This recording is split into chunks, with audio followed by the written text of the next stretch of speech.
Los españoles no, o morían o volvían, una de las dos, porque caer prisionero no cayó ninguno.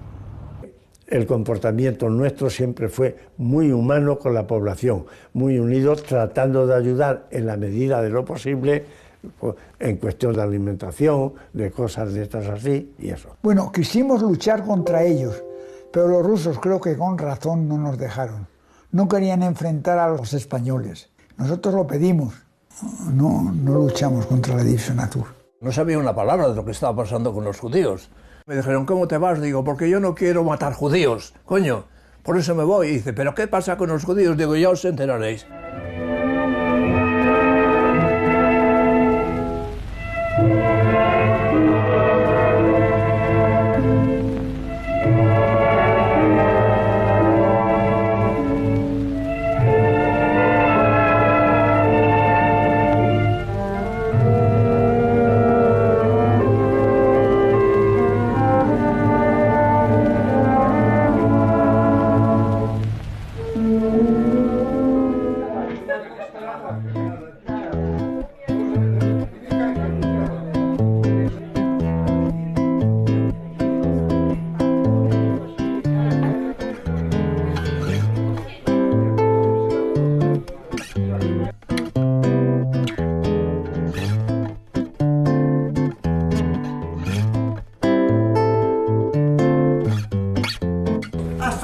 Hasta el año 41, donde todos, la mayoría estábamos en casas de niños españoles, era paraíso.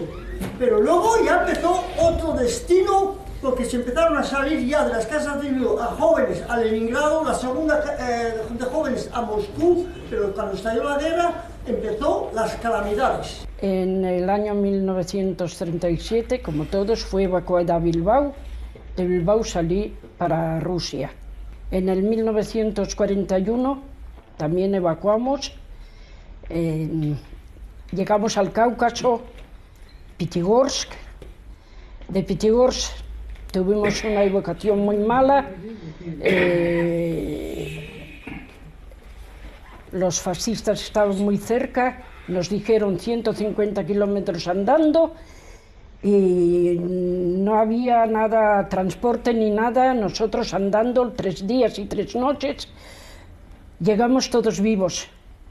Nos perdió solo un chico, que luego apareció en España. Le teníamos envidia, porque cada uno queríamos volver a España. Era una vida terrible.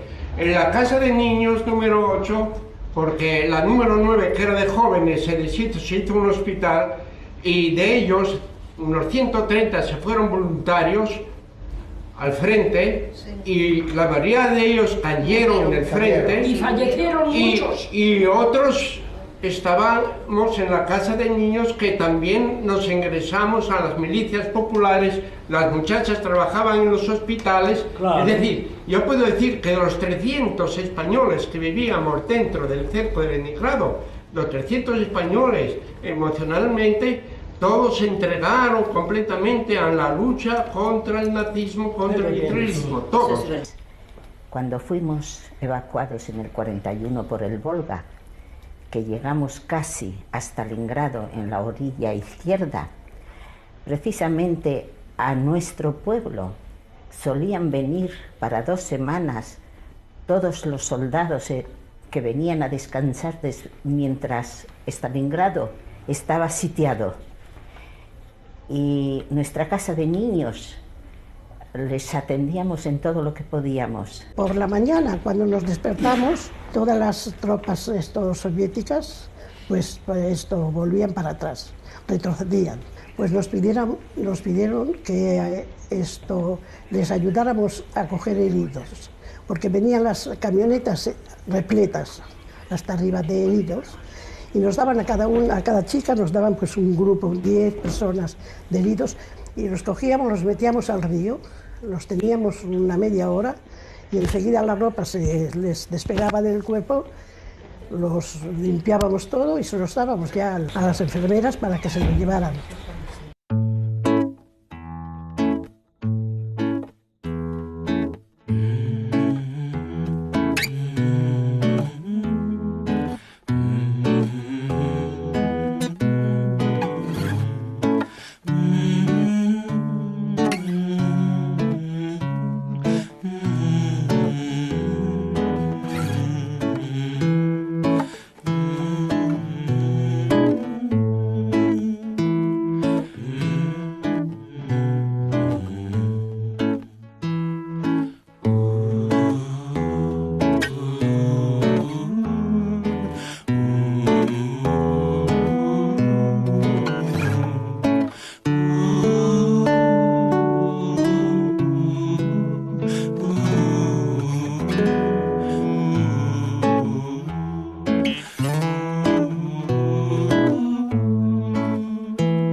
La situación de los españoles en la Unión Soviética es muy curiosa. El Partido Comunista de España, Dolores Ibarruri significativamente, pero también todos los jerarcas de aquella época, no querían que los españoles participaran. Querían como protegerlos, mantenerlos al margen de esa guerra y que luego fueran como la vanguardia que hiciera posible la reconquista de España. De hecho, la mayor parte de los españoles no los fueron aceptados en el ejército regular. Fue la tozudez de algunos los que hizo que la mayor parte de los españoles en la Unión Soviética participaran en la guerra de guerrillas también.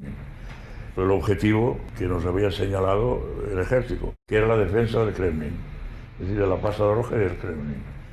Entonces fuimos a la Plaza Roja, allí juramos bandera, la bandera soviética, y nos ya asignaron los sitios donde nosotros teníamos que actuar en caso de que los alemanes llegaran hasta el interior de Moscú.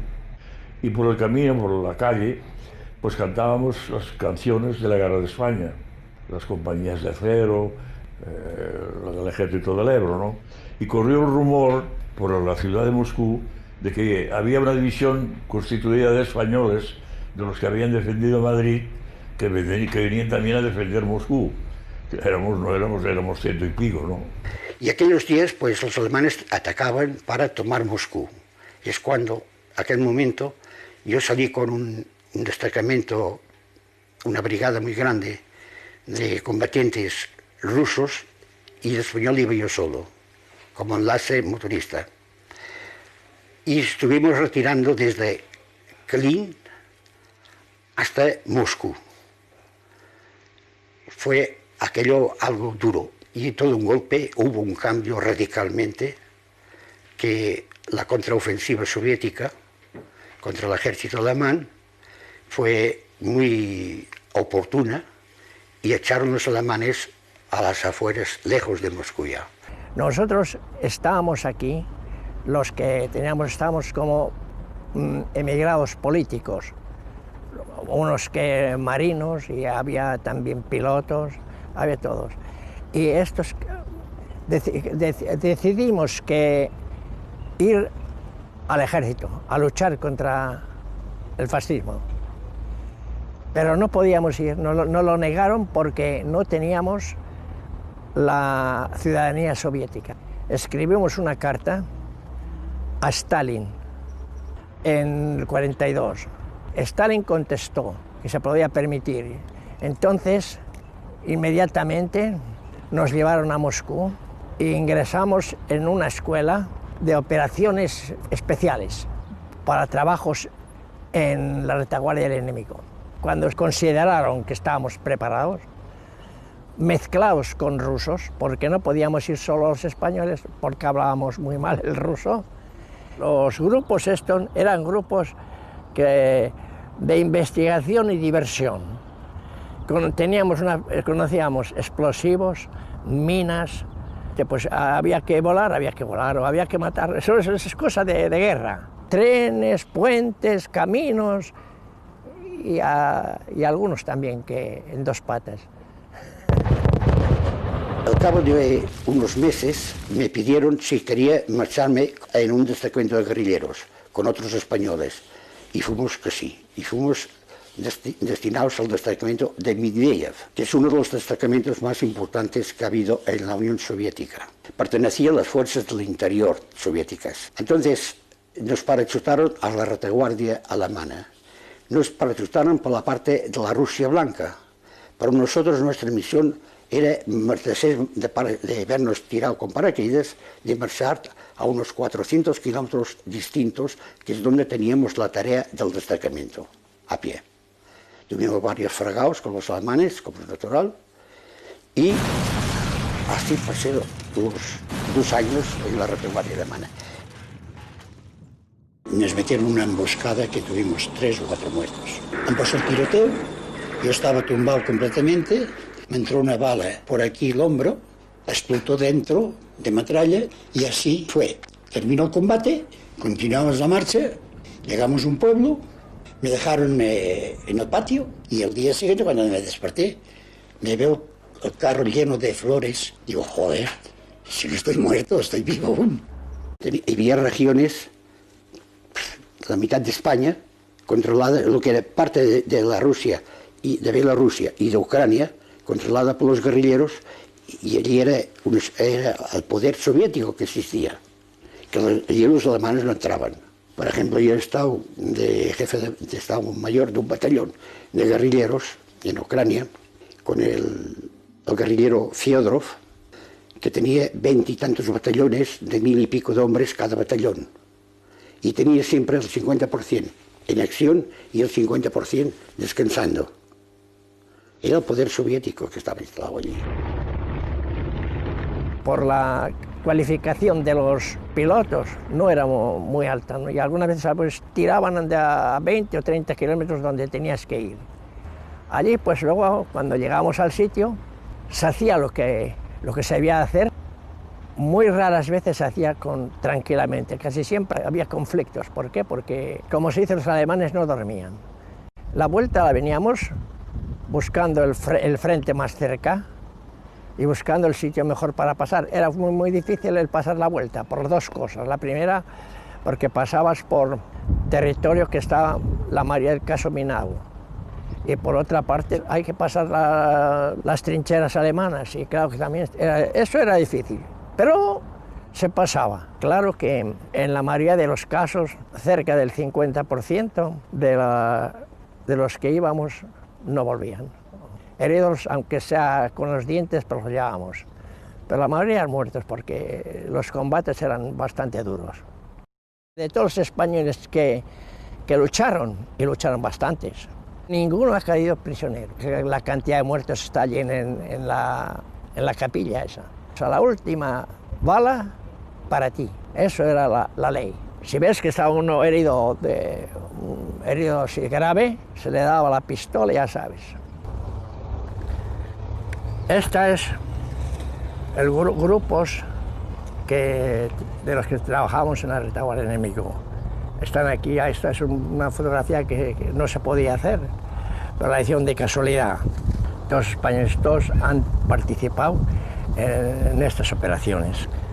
Tenemos presencia en la península de Crimea, Leningrado. En Leningrado hubo españoles en la resistencia de Leningrado, hubo españoles menos en Stalingrado, pero básicamente recorrieron enormes extensiones. Hay una presencia significativa, sobre todo en el Cáucaso, pero a partir de ahí se van a extender por muchas zonas de la Unión Soviética. Calculamos de que de los 4.200 españoles republicanos que había en la Unión Soviética, combatieron aproximadamente unos 500. De esos 500, unos 160 murieron.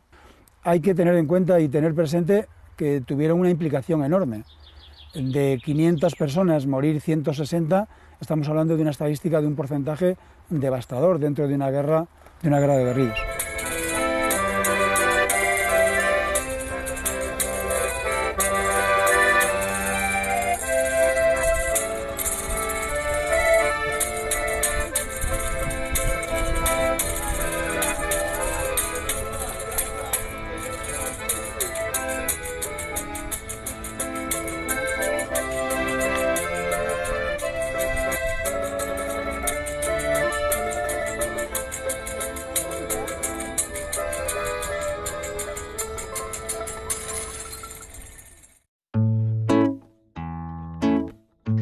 La División Española de Voluntarios se crea en una coyuntura en la que el régimen de Franco quiere colaborar con las potencias del eje, fundamentalmente con la Alemania nazi, y no sabe muy bien cómo hacerlo dadas sus limitaciones militares.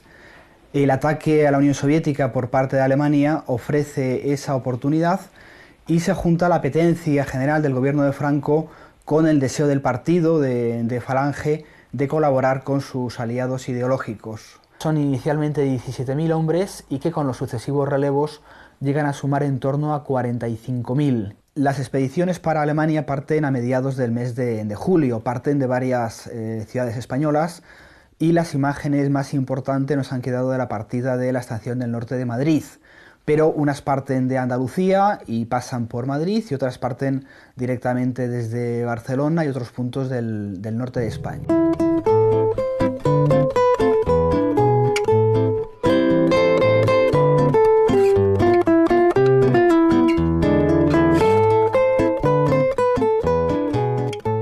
Van medalla y van a continuar en dirección a Alemania hasta el campamento de Grafenborg, que es un campamento de entrenamiento a unos kilómetros de Múnich. Allí van a hacer el entrenamiento correspondiente a una división alemana de infantería, pero en un tiempo muy reducido. Por lo tanto, bajo la creencia de que la guerra se va a ganar con rapidez, el gobierno español quiere que salgan cuanto antes. Van a estar allí un mes y pico y tras prestar juramento no a Franco, sino a Hitler como jefe supremo del ejército alemán, pues parte en dirección al frente del Este. El general Muñoz Grande ha sido un hombre de verdadera acción, un hombre muy curtido en las campañas de África, y es un hombre, desde luego, verdaderamente que infundía una moral maravillosa al soldado, porque era de los que marchaba a pie, de los que se confundía entre la gente, dando ánimo para que vieran, desde luego, que el propio general, desde luego, el propio jefe, participa de una manera directa y activa, al igual, desde luego, que el soldado, incluso en la hora de la comida. Iniciamos las célebres marchas a Rusia, que duraron aproximadamente un mes a pie, a razón de unos 30 kilómetros por día. Íbamos hechos un desastre. Los alemanes pues nos miraban con un aire como diciendo: pero estos gitanos, ¿de dónde se habrán escapado?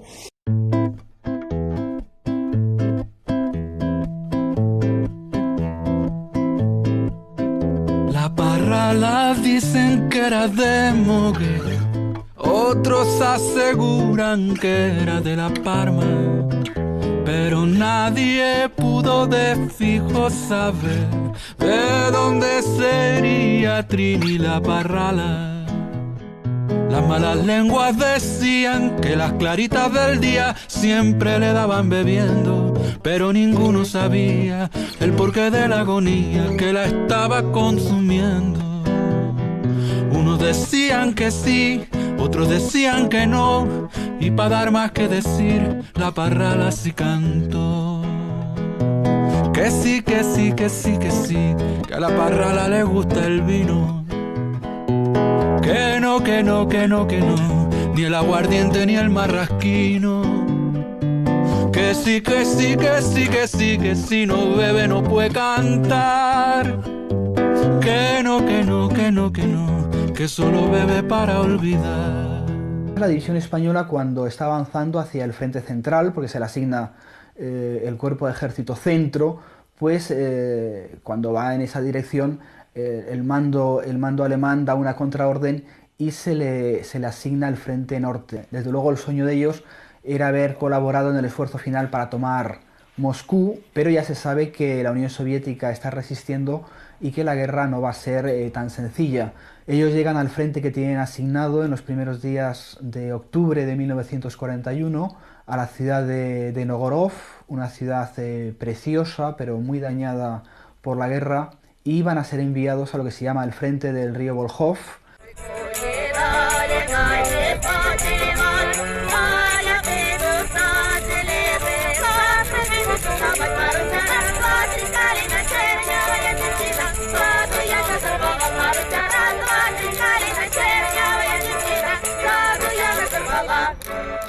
El primer día que llegamos al frente era 12 de octubre y ya nos cayó la primera nevada y ya empezaron a caer los 2, 4, 6 grados bajo cero primeros. Y entonces la historia de este primer frente en el sector nuestro fue esa: golpes de mano en una dirección, luego ellos se animaron y también en otra. No era la guerra de los libros, de las victorias y de las batallas y tal, era el de los golpes de mano, donde siempre morían 2 o 3 o 1 o 4 y bajas eran las mismas y, en fin, sin gloria. Estamos en el frente del Volkhov, y en concreto en la aldea de Chutini, en sus alrededores. Estas trincheras lo que nos hacen es, nos sitúan frente justamente al río Volkhov, donde están las posiciones del Ejército Rojo. Aquí muy cerca, en la zona del monasterio de Chutini, se encontraba pues el puesto de mando de la artillería, y aquí estaban destacadas una serie de secciones de infantería. A la altura de noviembre de 1941, los españoles han descubierto dos cosas importantes. La primera, que Rusia no es cuestión de un día, y en segundo lugar, los grandes espacios y las grandes dimensiones de la campaña de Rusia. Hay 600 enfermos por causa pulmonar, heridos, mutilados, ya 900 muertos, y las noticias que van llegando a Madrid, pues francamente son negativas. Bueno, pues el motivo es inicialmente familiar, buscar los restos del tío nuestro, un hermano de nuestra madre que murió en Rusia como voluntario de la División Azul. Pues después de bastantes años de trabajo, de investigación, decidimos ir al lugar de combate y entonces, bueno, pues hicimos un primer viaje nada más caer el telón de acero y a partir de aquel momento pues surge la posibilidad de encontrar el cementerio y a partir de ahí nos dimos cuenta que además de nuestro tío pues había muchos miles más de españoles que habían muerto y estaban también en Rusia, tanto en División Azul como los españoles voluntarios del ejército soviético. Y entonces, bueno, pues decidimos pues unir las fuerzas, constituir una asociación de desaparecidos en Rusia, e intentar luchar por la recuperación de los restos de los soldados y repatriar. Y a principios de los 90 localizamos el pueblo de Chutini, los rusos lo conocen como Jutin, y entonces iniciamos la búsqueda del cementerio español. Comenzamos la búsqueda en la parte de atrás del pueblo, exactamente a la altura del monasterio, y después de 7 años, a través de información oral, croquis, supimos que el cementerio no se encontraba donde llevábamos 7 años buscándolo, sino aquí, junto al río Volkhov, al Bolchov. Con la ayuda de Dolina, una organización cívico-militar rusa que en verano organiza campamentos para recuperar a los caídos soviéticos, empezamos el trabajo aquí, iniciamos la excavación y exactamente después de 56 años aquí encontramos el cuerpo de mi tío, 56 años que llevaba esperando que algún día alguien viniese a recuperar sus restos y trasladarlos a su pueblo, a Domingo Pérez, en Toledo. Y exactamente en este lugar, en este preciso momento, aquí estoy recordando el instante en que aparece su caja junto con la de 19 compañeros más españoles también enterrados en este lugar, y es uno de los momentos más emocionantes de mi vida.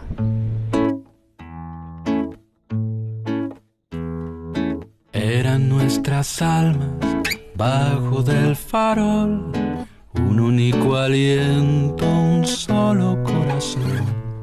Y es allí, en esa luz, que trato de volverte a ver. Lili Marlene, Lili Marlene. Si algo me sucede, si se apaga el sol, si me ahogara un río de intenso dolor, ¿quién será bajo esa luz? ¿Quién te consuele? Dime quién. Lili Marlene, Lili Marlene.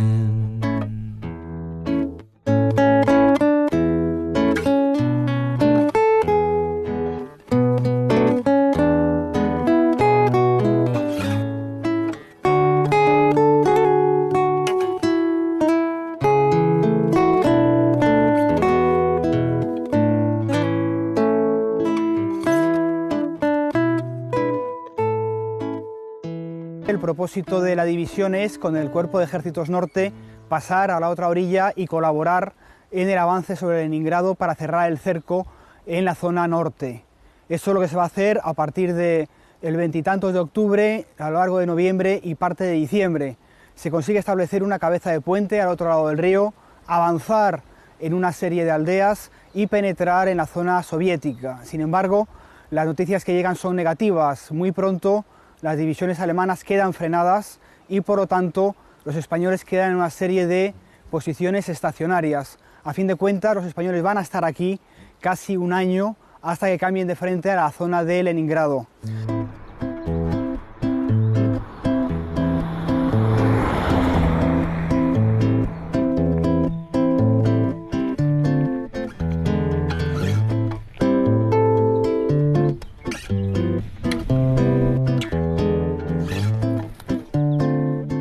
parece que en las guerras sale a relucir lo mejor y lo peor del ser humano, y posiblemente en dosis extremas. En este escenario de Posad nos corresponde quedarnos con el heroísmo de los españoles que defendieron esta posición a lo largo de los meses de noviembre y diciembre de 1941. Aquí perdieron la vida varios centenares de españoles, primero en la ocupación de esta pequeña aldea y después en su defensa, dado que muy pronto quedaron cercados por las tropas del Ejército Rojo. Las condiciones fueron extremadamente difíciles. A comienzos de diciembre la posición tuvo que ser abandonada, dado que las divisiones alemanas habían fracasado en su intento de desbordar esta línea de frente, y el repliegue pues se tuvo que hacer deprisa y con los partisanos actuando en su retaguardia. Muchísimos españoles perdieron la vida en este repliegue. Ella es la mujer de Mijaíl. Mijaíl, él es el hijo.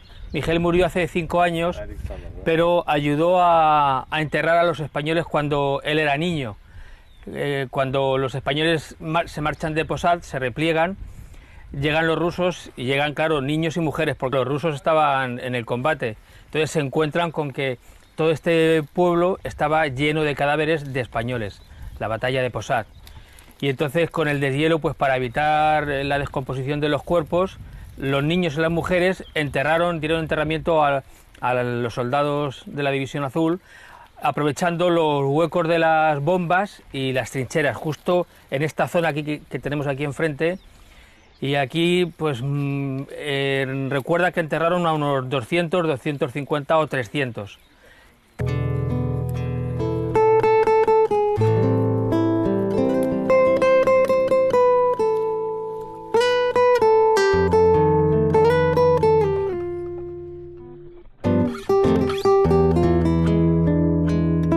Independientemente del frío, que es lo que todo el mundo piensa y eso, allí lo peor es la primavera y el comienzo del verano, por el deshielo.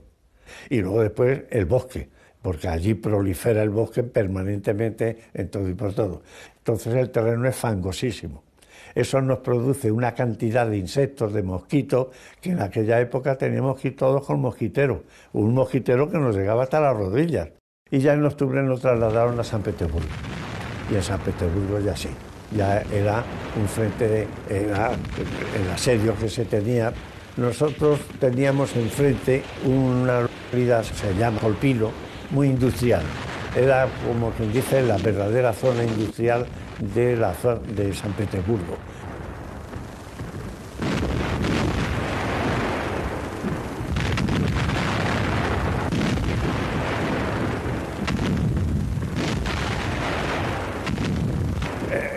En que se está en un frente estabilizado, pues muy activo y por mucho hostigamiento que quiera haber, pues lógicamente hay una zona de retaguardia que la población civil pues ayuda en las labores de cocina, en las labores de... Es más, yo recuerdo, ellos llegaban y hacían sus reuniones, se les permitía fácilmente con todas sus reuniones y hacían sus pequeños conciertos.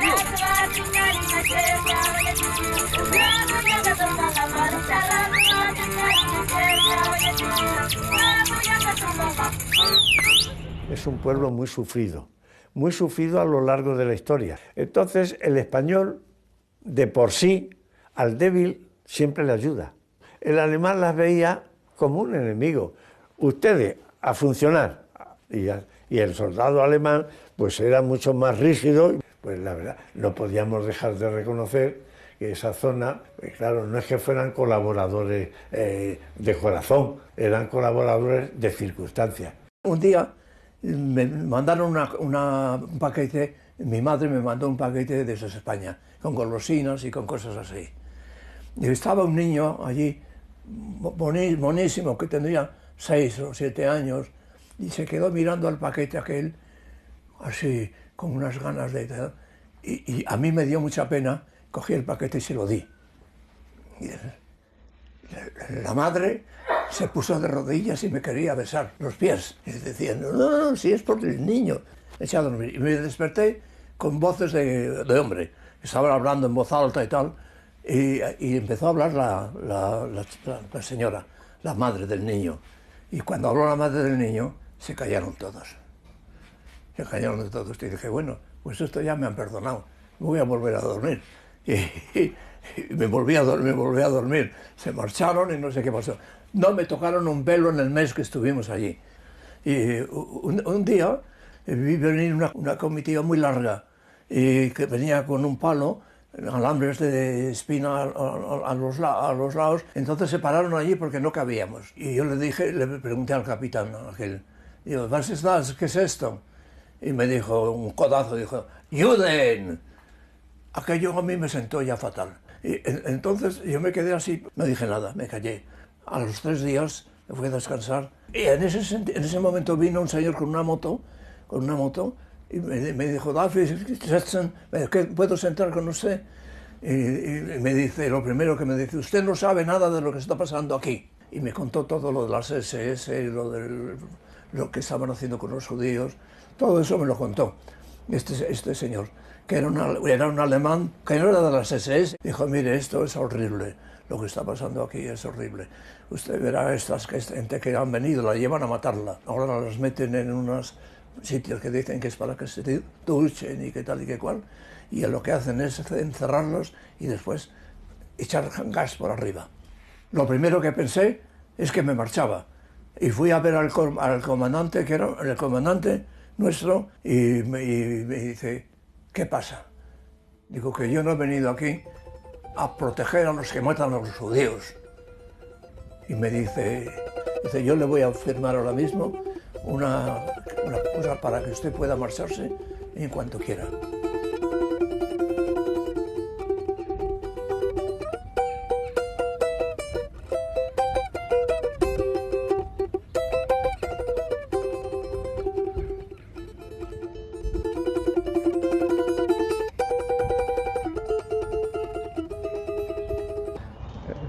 Долореса Баррелли.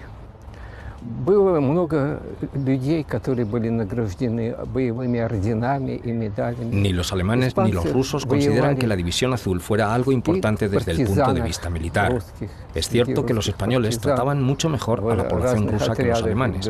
Había curiosidad por las dos partes. En cuanto a los exiliados españoles que lucharon con el Ejército Rojo, eran menos numerosos comparados con los de la División Azul, pero su participación tuvo mucha repercusión. Desempeñaron un gran papel en la guerra contra el fascismo alemán, junto a los partisanos rusos de Bielorrusia, de Ucrania y en el sur de Rusia. Los aviadores españoles hicieron una aportación considerable.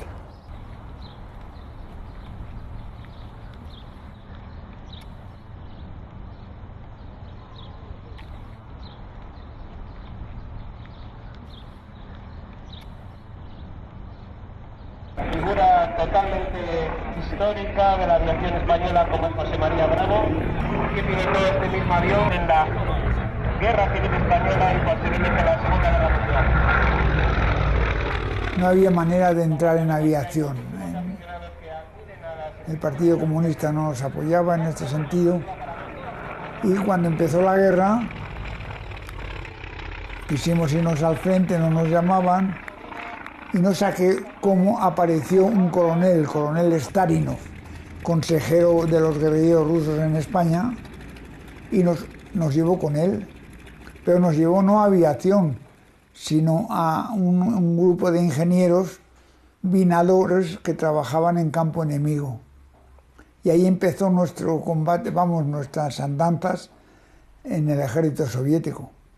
Pasábamos a través del mar de Azov en trineos, nos colábamos por las filas alemanas y colocábamos minas en los ferrocarriles, en las carreteras, en los objetivos que podíamos.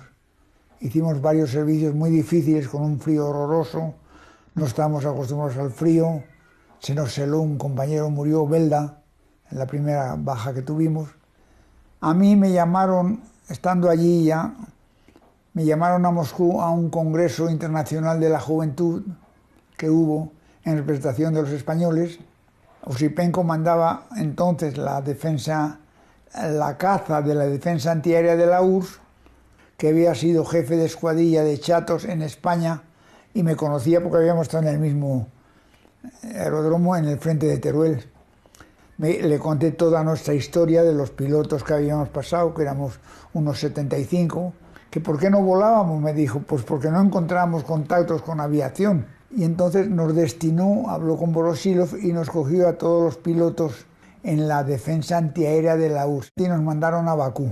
Me nombraron jefe de escuadrilla, estuve actuando allí en la caza nocturna. Volábamos con los Moscas, pero de noche, que en España no veíamos volar Mosca de noche. Y en Bakú estaban los pozos de petróleo.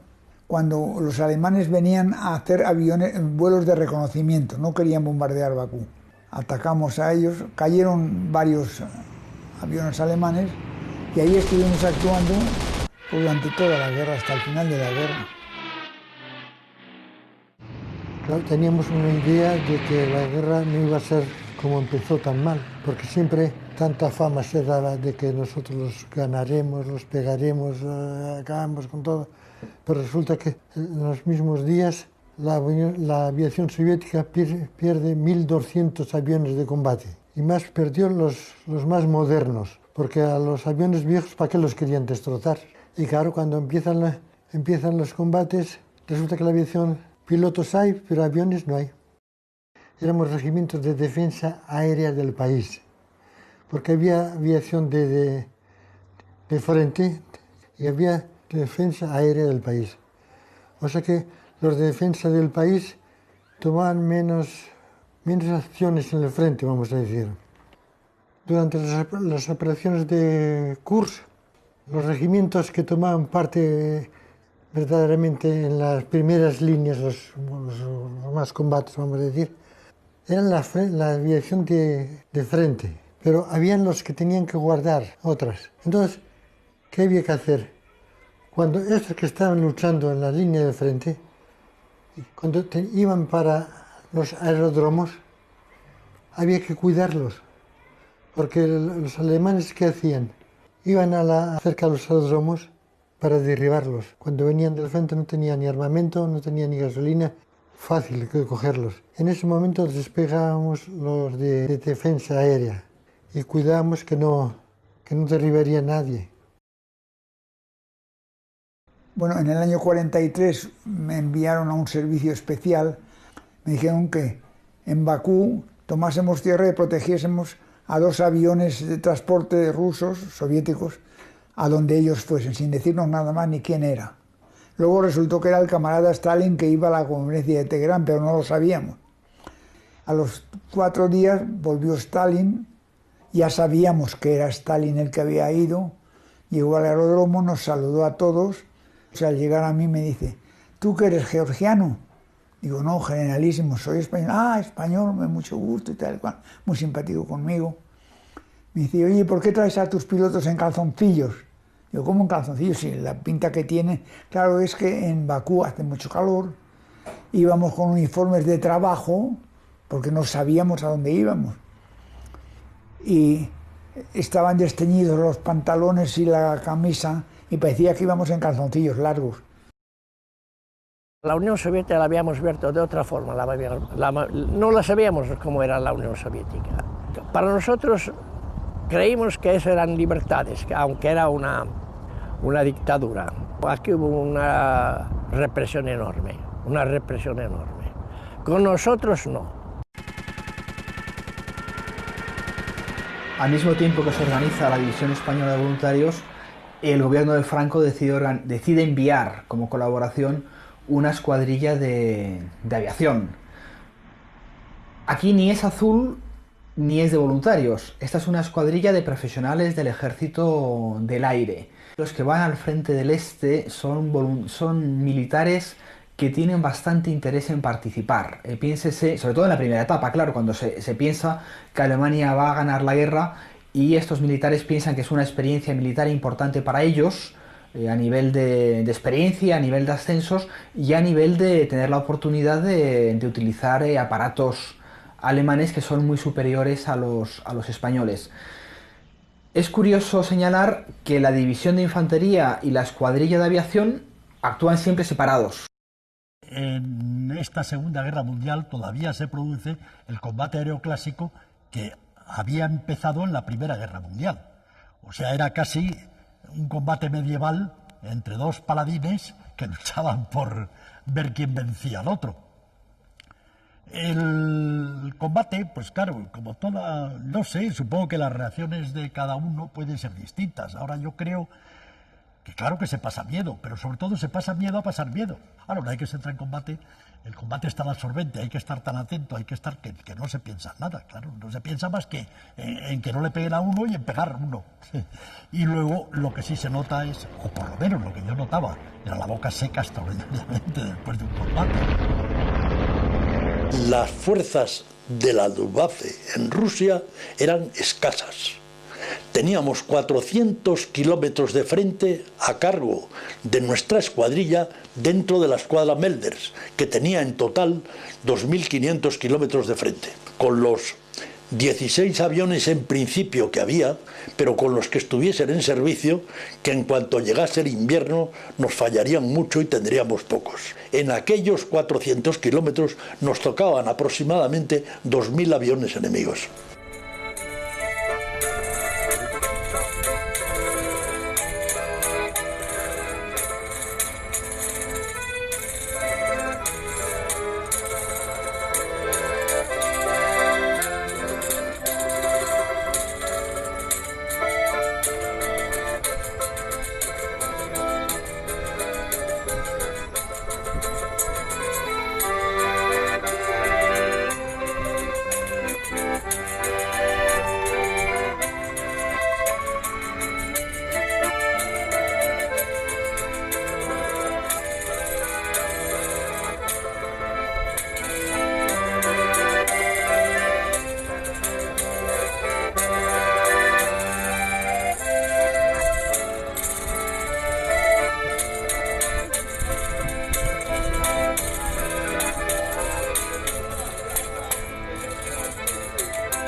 El frente de Leningrado nos ofrece el mejor ejemplo de la complejidad de la situación de los españoles en el frente del Este.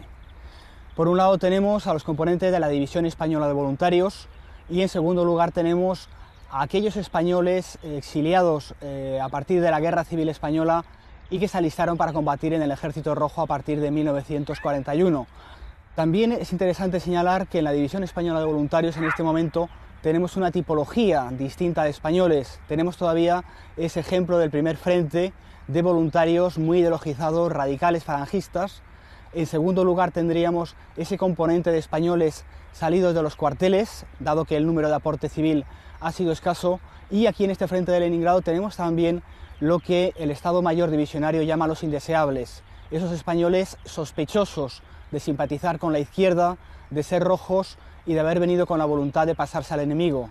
Tenemos datos de en torno a 100 desertores al campo soviético. La línea de trincheras nos marca el primer dispositivo de defensa soviético en las afueras de Pushkin, correspondiente al cerco de Leningrado. Aquí a nuestra derecha quedaría el dispositivo soviético, al fondo está la ciudad de Leningrado y enfrente la ciudad de Pushkin, ocupada por tropas alemanas y también por uno de los regimientos divisionarios. En mayo de 1942, Franco ha decidido el relevo del general Agustín Muñoz Grandes. Lo hace principalmente por desconfianza hacia ese general, dado que sus relaciones con el mando alemán son consideradas como demasiado buenas en el Pardo. Franco nombra para el relevo a un general distinto. Muñoz Grandes es un general falangista y el general Esteban Infantes es un general monárquico y de ideas muy conservadoras. Todos sabemos que el general Esteban Infante era un oficial de Estado Mayor. El Estado Mayor precisamente tiene una preparación técnica más intensa, desde luego, por la serie de estudios que realizan. Tienen, por lo tanto, una capacidad de reflexión sobre el plano, sobre los preparativos, sobre la idea, desde luego, que se va a realizar de acción, y, lógicamente, se puso de relieve, lógicamente, en esa batalla de Krasnivor, en el empleo de las reservas, en el empleo del escalonamiento de las tropas y eso. Para el día 6 de febrero se empieza a vislumbrar la posibilidad de un ataque soviético. De hecho, varios cientos de divisionarios que están preparados para regresar a España y que todavía entonces no han sido relevados, van a ser enviados de nuevo hacia zona de frente. 4 días después se produce el ataque soviético. Estamos en la segunda línea de trincheras del sistema de dispositivo de defensa español en Krasny Bor. El 10 de febrero de 1943, 4 divisiones del Ejército Rojo van a intentar romper el frente en esta zona. Para entonces, la División Española de Voluntarios lleva varios meses en un frente estacionario, colaborando con la Wehrmacht en el cerco de Leningrado. 1.100 españoles pierden la vida en un solo día. Es la gran batalla de la División Española de Voluntarios, muy posiblemente la última gran batalla del ejército español. Y salían, yo lo comparo con las bandadas estas de búfalos que ponen en las películas americanas, así salían los rusos. Pero salía una manada de esas y cuando ya no llegaban a nuestras posiciones porque habían caído la mitad y nosotros se volvían, salía otra oleada y así hasta 6 o 7 oleadas rechazamos nosotros, morían como ratas. Pero como era tantísima gente la que iba, no se notaban los muertos o los heridos, no se notaban. El enemigo te obligaba a estar pendiente de él, no de lo que pasaba detrás, sino de lo que pasaba delante. Y no se da uno cuenta, hasta que no me di cuenta, hasta que no fui a recorrer la posición y vi que no había nadie, que no tenía nadie, que estaba yo solo. Y entonces me volví, fue cuando vi al de morteros, que a pesar del hombre de que estaba con un ojo así, estaba tirando morterazos con la otra mano. Entonces fue cuando nos evacuamos. Pero es verdaderamente sorprendente y ahí es donde tenemos que poner el énfasis de lo que es el soldado español. La manera de reaccionar, la manera de no arrugarse en absoluto. Entonces allí donde yo estaba me encargué de que las máquinas, las cintas de las máquinas se cargasen a mano, con los heridos. Los heridos éramos los que estábamos cargando las cintas. Pero llegó un momento en que no había con qué cargarlas, se acabó la munición. Cintas, no hay ni cintas, ni munición, ni hay nada. Y entonces soltó la palabra Palacios, que le dijeron que no hay munición, y pues tirar bolas de nieve, una de sus salidas, ¿no? Tirar bolas de nieve, explotar bolas de nieve y vamos a tirar aquí. Y al momento entró un enlace que de parte del capitán Sangan que estábamos prisioneros. Evidentemente la batalla de Krasny Bor en febrero de 1943, con 1.400 muertos, es interpretada en Madrid de forma muy negativa. A partir de ese momento apenas se van a producir relevos de las tropas y además las bajas producidas no se van a cubrir, de forma que una división de 17.000 y pico efectivos se va a ir quedando, va a ir mermando sus efectivos hasta 15.000 y 14.000 hombres. De esa forma la verdad es que la línea española defensiva pues queda mal cubierta. En el otoño de 1943 finalmente Franco se decide, por la presión de los aliados, a retirar la división del frente, aunque de forma simbólica, mirando hacia Berlín, va a dejar una legión, poco más de 2.500 hombres. Su situación va a ser muy complicada porque la ofensiva soviética está en marcha y a partir de diciembre del 43, enero del 44, tenemos a las tropas españolas en retroceso, en huida y en algunos momentos en auténtica desbandada, perseguidos por el Ejército Rojo. La Legión Española de Voluntarios, cuando se formó y la mandaba el coronel Navarro, ahí no se hablaba de que te iban a relevar, ni tal. Era una unidad que se quedaba allí a seguir combatiendo al comunismo. A la altura de la primavera de 1944, la Legión Azul ha sido disuelta y las tropas regresan a España con bastantes dificultades. Y cuando vimos a aquel coronel estuvimos contentos porque lo conocíamos, por el que era el que mandaba esa brigada cuando defendíamos Moscú, el coronel Volokitin. No, cuando nos vio nos abrazó y nos dijo, bueno, venéis para una misión especial. Se va a constituir un comando muy especial, que ya os daré detalles, y yo soy el jefe de ese comando. Eso sí, tendremos que lanzarnos en paracaídas a los países bálticos. Explicarnos, bueno, seréis un comando de españoles, sois 5, y luego pues la misión es la siguiente. Hay que ir a liquidar el Gauleiter Goelette es el gobernador de los países bálticos, está en Vilna. La cuestión de organización, de servicio de información, eso corre a cuenta de vosotros, no sois más que los ejecutores. La segunda misión es coger a Esteban Infantes, el general Esteban Infantes, que era el jefe de la División Azul. Y para ello iréis vestidos de alemanes, de tenientes, capitanes, con la cruz de hierro, y grabada aquí en la manga la bandera española, que es lo que llevaban los divisionarios de la División Azul. Y nos mandan hacia los países bálticos, en un sitio que es la frontera entre Lituania, Polonia y Bielorrusia, ¿no? Y allí había un destacamento guerrillero lituano que nos esperaban, claro. Bueno, pues allí empezamos ya a culminar la operación.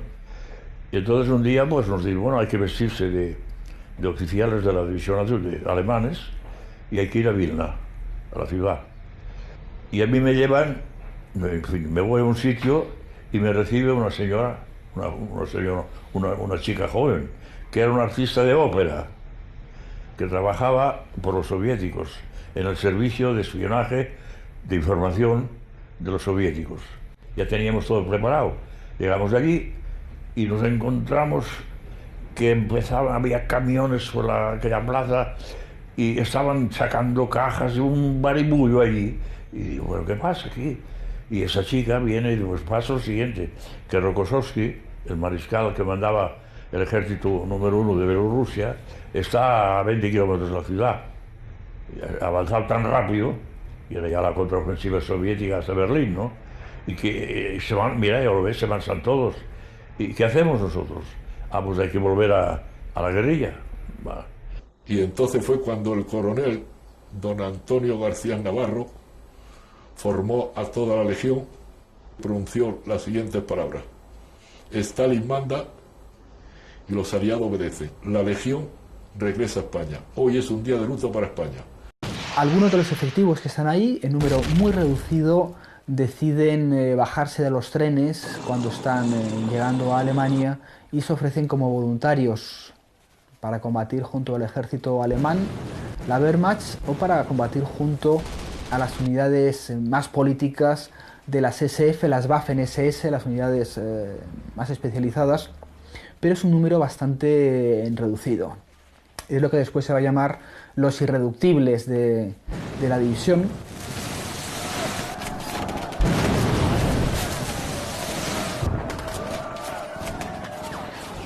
Yo conocía a Miguel Ezquerra.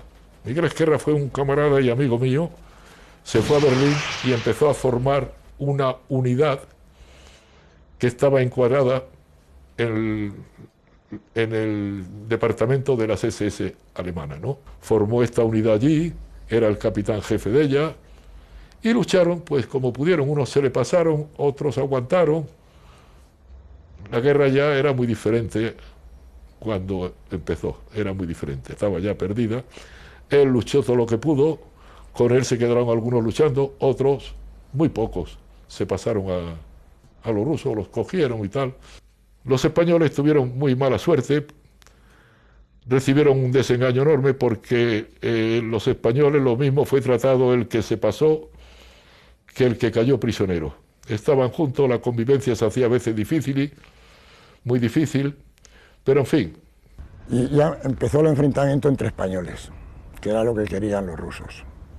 Que el grupo antifascista, por hacer honores, pues se volcaban en las normas que les daban los rusos y nosotros nos volcábamos enfrentándonos a esas normas.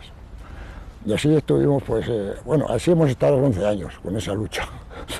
Pero vamos, los más fuertes fueron los primeros, porque nos pillaban un poco desorganizados a nosotros.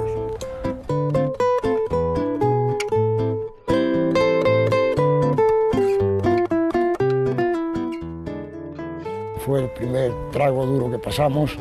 Oímos música española por la radio, ¿no? Y aquello se armó allí un follón de 1000 pares de puñetas. Todo el mundo corriendo a... Oye, que estamos yendo a España, que estamos en España y nada.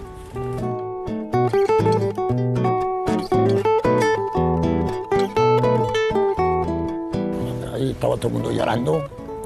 Bueno, estábamos todo el mundo llorando. Y en Barcelona, cuando llegamos, aquello fue el no va más. Y el primero que vimos, o de los primeros que vimos, fue a Teniente General Muñoz Grande. Era el primer general que mandó la división nuestra. Y ya el follón, porque ya invadieron el barco nuestro, los familiares y los no familiares, y allí se armó la de San Quintín, no podíamos ni bajar.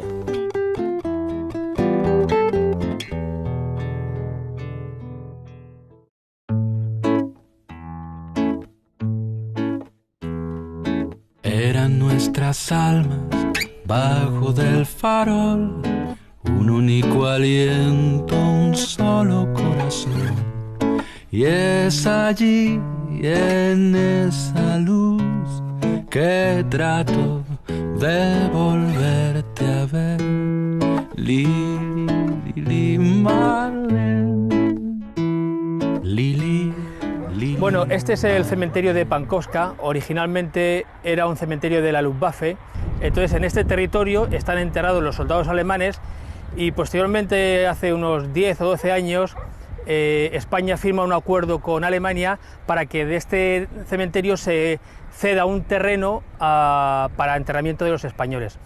Actualmente hay unos 1.500 españoles enterrados aquí. Aquí están los nombres, no de todos los caídos en Rusia, pero sí de los que han sido recuperados e identificados. Si algo me sucede, si se apaga el sol, si me ahogara un río de intenso dolor, ¿quién será bajo esa luz? ¿Quién te consuele? Dime quién. La guerra de aquí para nosotros era continuar la guerra de España, llevarla hasta el final, y por eso por nosotros aquí no había problema de que eran o lo que eran. El fascismo, contra el fascismo había que luchar, el fascismo era la muerte, y nosotros queríamos la vida.